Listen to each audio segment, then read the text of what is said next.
These days I find it more and more difficult to shop in the shops. You read the labels and you read all the different ingredients that you can't pronounce or don't understand, and it's more like it's a byproduct of food, not a food. I got into coastal foraging through a Japanese cyclist who was traveling through Africa.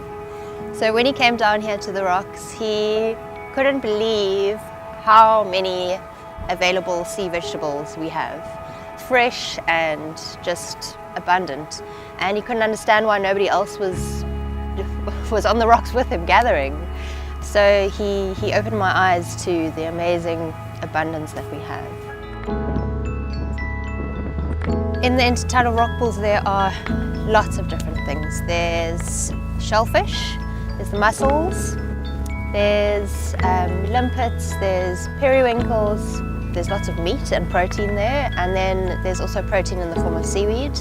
There's a huge array of seaweed. There's kelp, which is the fastest growing seaweed in the world, so it's highly sustainable to forage. If you show people seaweeds and things, they'll be like, yeah, okay, sure.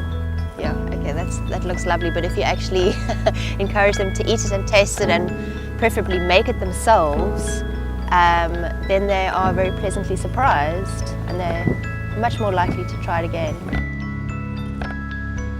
I love my food, and I wouldn't be doing this if it didn't taste good.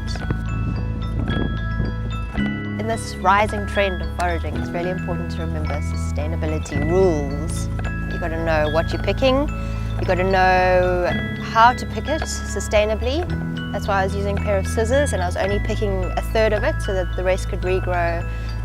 There's seasons for picking seaweed as well. There's always ecosystems going on in any rock pool, even under one rock. So you've got to be careful and aware of any creatures that are around. If you lift up a piece of seaweed and there's a little like home, you don't want to disturb that, so put it down and choose something else. I want to eat this kind of food more and more. Grow vegetables, eat indigenous edibles. There's so many amazing food sources around us that we're not necessarily aware of. I think if you are skeptical about it, then you just got to try it. You just got to come and taste it.